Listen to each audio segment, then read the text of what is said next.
Hello, welcome back to my channel. I'm Stephanie and I have had this YouTube channel for I guess about 3 years now. It's wild to think about. It started off where I was trying to make weekly videos, and now these days I'm up here about every few months or a couple times a year if I'm lucky. But I thought I would make a special and really, I think, hopefully informative video today. So let me start by saying, again, thank you for coming. Thank you for watching this video. And thank you for all of you who enjoyed our Scotland honeymoon vlog.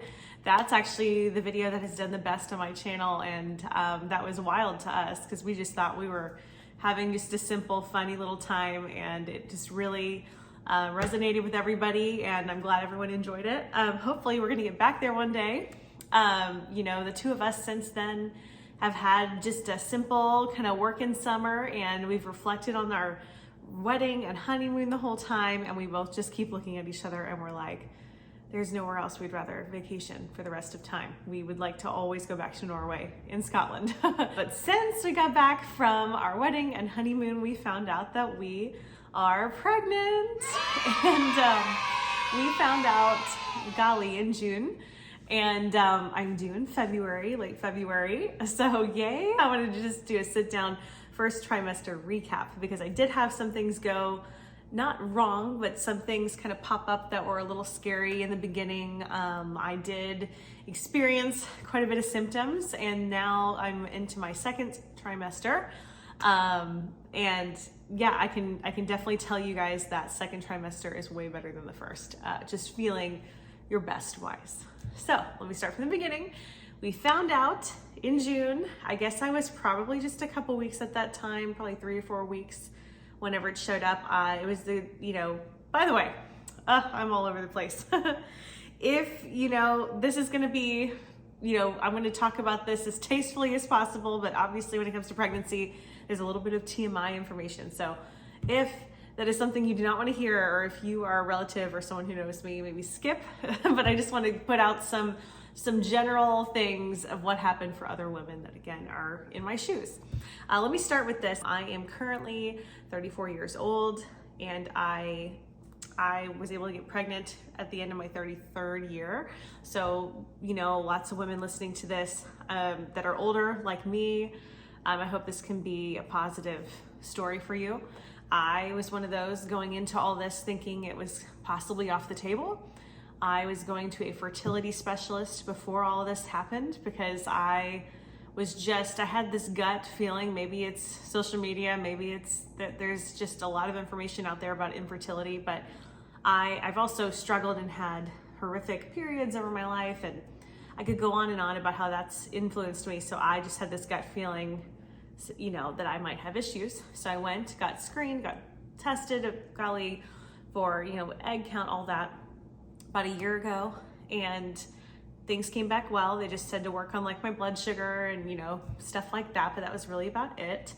Fast forward to we are getting married, and it's the time that we're going to try to make this happen since we're older. So we were like, if we're going to do this, we want to do it as soon as possible because we want to be with our kids and be there for them also as long as possible. So we, go about, I get all the apps, I'm reading all the things to do, the extra things to take, and vitamins and nutrition. I mean, I went down the rabbit hole, and the first month went by of trying and nothing happened. So I was very discouraged. I also, that same month, was still seeing the fertility specialist, and he said that it looked like I was not ovulating at all.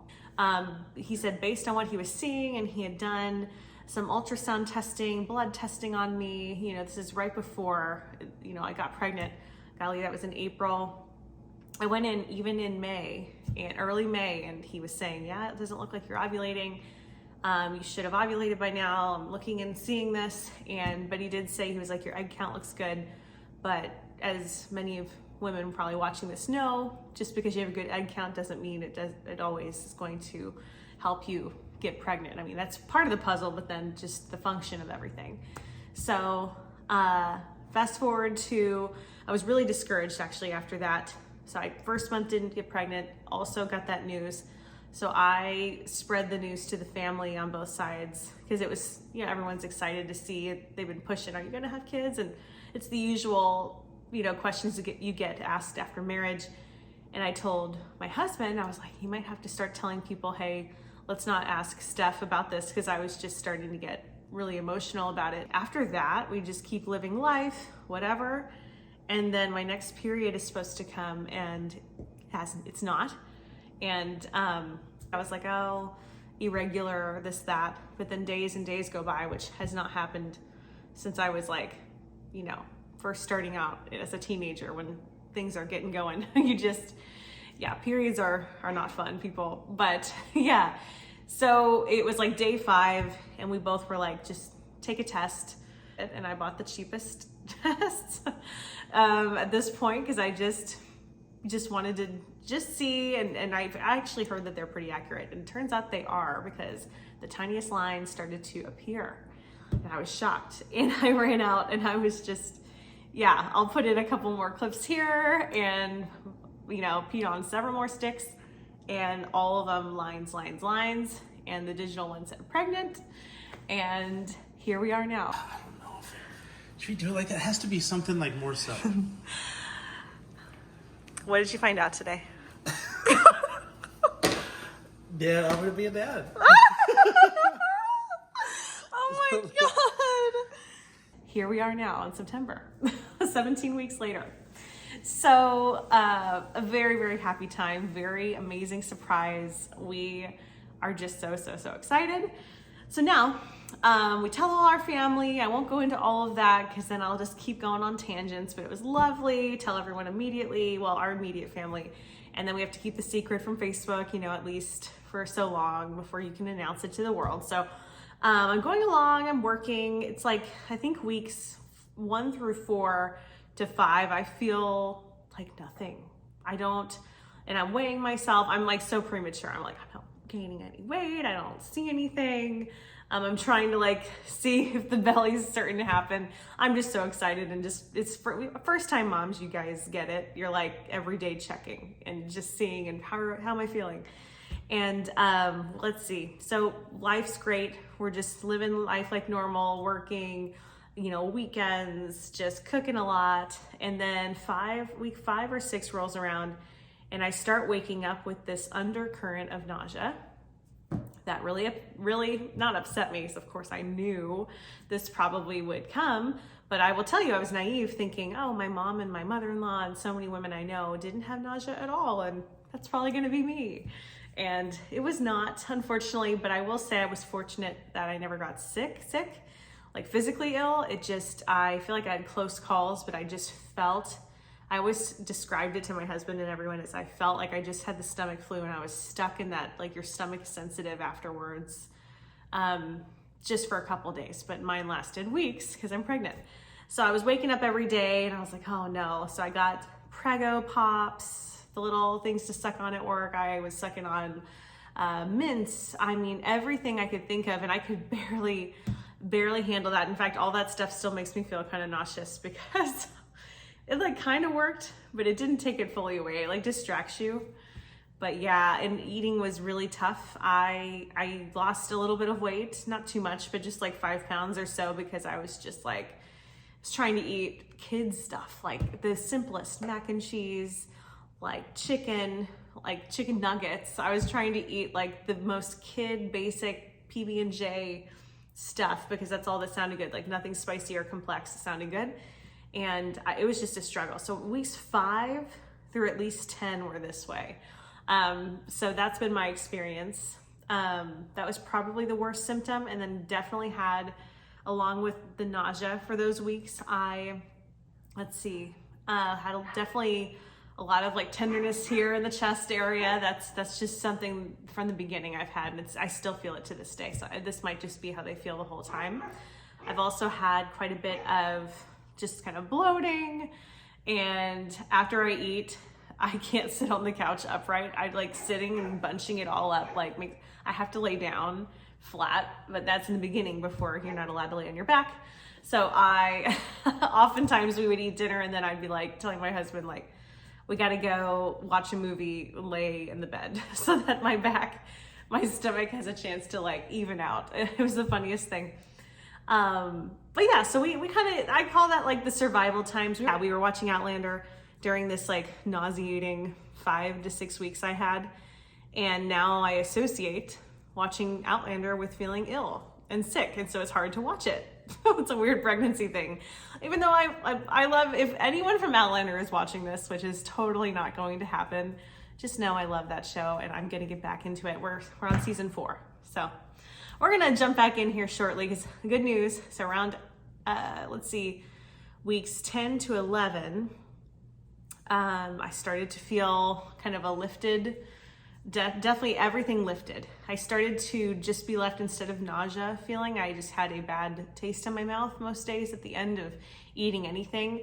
The last thing I ate would turn into kind of a chemical or like just a bitter taste in the mouth. That was the other thing. Besides nausea, just having a taste issues, and then also really lots of aversions to foods. So yeah, that's basically weeks 1 to 12. And then I was like, yes, I'm feeling better. I have more energy. Because another side note, I was exhausted going to work. By the time I came back, like I did not do almost any chores the first trimester. My poor husband was he was working full days and then doing all the dishes and cooking and doing all the stuff because I was just exhausted and just felt gross. And all I wanted to do was get into comfy clothes, curl up, and I didn't even, care what he cooked, and he knew it. I would usually just eat like a tiny something. We would watch something and go to sleep. It was just kind of rough. But second trimester, I have felt much better, and I am cleaning, I am cooking, no issues. That's all amazing. Let's see, about week 12 is when we got the gender testing done and the blood work done for genetic testing. So we waited to get that back, and sure enough, the next week we got a call. We decided to find out the gender ourselves on the phone. We just kind of wanted that to, we just couldn't wait, honestly. We were gonna do the traditional gender reveal where we all find out at the same time. But then Brady and I, we were like, we just gotta know, because we gotta know who's in there, so we can start talking to him. And sure enough, it was a boy. Like we were secretly, I actually had a feeling it was a boy, and I had a dream about him like a year or so before I was even pregnant. And I had a dream that we had a baby boy. They say that sometimes it's a sign, but I also was very ready for a girl. But he was kind of hoping, he was hoping our first would be a boy. And then if we have a second, he's hoping for a girl. So we'll see, but whatever God gives us, we are going to love them to pieces. And we are so in love already with little William, who is now, 17 weeks old in my stomach and a couple days. So that's how far along I am as of now. In the beginning, in the first 4 weeks of pregnancy, I forgot to go over something. And that is, when your body first is pregnant, I feel like your organs and stuff everything starts to shift slowly and feel different, cramping, ligament pain, all that stuff. In the beginning, I had a lot of cramping, lots of it, to the point where I was like, it felt like a horrible period, but no bleeding, thank the Lord. But it was going on for days. This is probably week 4. Couple days of this, cramps, and I'm not taking any medicine or anything to protect the baby. Got to the point where we were like, let's just go to the ER. Because I was calling the OB, I was like, what should we do? And they're like, well, you can always go to the ER if you're unsure, if there's no bleeding, that's good. But if you're cramping, I was just scared to death that it was something bad or something wasn't right. So we went, and yeah, I know that is something that most of us moms, like first time moms, feel. If you feel any bad sensations, cramping, especially, spotting can be scary. That did happen to me one day. Those things, they're red flags usually. So you want to definitely get those checked out. Definitely, I would call your OB and them first and see what they think, or see if you can get in there. But we went to the ER. Fortunately enough, we were good to go. They did a sonogram. So I've gotten a lot of sonograms.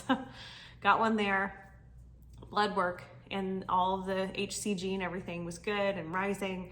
But it was so early then that they could barely see. Like, we called our baby Sprout because he looked like a bean sprout in those pictures, like a little a little speck in the sack. So cute. But yeah, all is good there. Thank the Lord. And yeah, I did have one day of spotting, just one time saw it. And I had been told by my doctor at that point and by other women around my age and just going through it that it's normal to spot a little bit. It's just, you know, look at the color, look at like how much. It wasn't enough to where I was going to run to the ER again, but if it continued by the next day, yes, I was going to go, but I didn't. It stopped after that one time. So that's the only scary stuff that's happened. But up until till now, things are going. I'm just waiting for this belly to pop, and I guess it kind of has. You'll see. I'll do a belly shot here in a minute. Yeah, I've gone from just kind of lower stomach, you know, pooching out a little bit to I think it's starting to travel up, and I'm feeling the stretching going all the way from the bottom stomach to the top. So let me do a little shot here.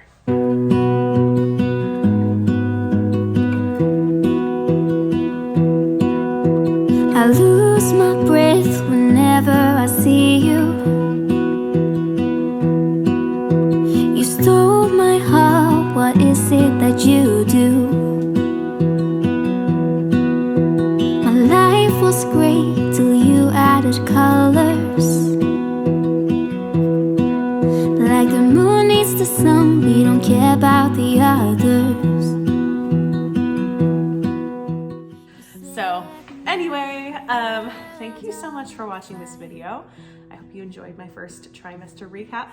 I'll be back for each trimester. I think it's good to share with women current time, like now, like what you're going through. And hopefully this helped some of you just kind of know the symptoms to look out for someone my age going through it. And just also I hope it uplifted those of you who are having fertility issues, because I was in your shoes and was worried, and I am very, very thankful to God, and I'm just thankful that we were lucky. We realized the miracle that it is to get pregnant. So I know that your miracle is around the corner. Keep praying, keep hope, keep positive, and yeah, I hope you all have a lovely day, and I'll see you next time. Bye. Life was great till you added colors. Like the moon is the sun, we don't care about the others. You set my world on fire. You're my heart's desire. I just wanna love you, just wanna hold you, just wanna be with you till we grow old. Please tell me you'll stay or take me away. I want you for myself every single day. You set my world on fire. You set my world on fire. I just want you, I just need you. I don't know what it is you do. I just want you, I just need you. I don't know what it is you do. I just wanna love you.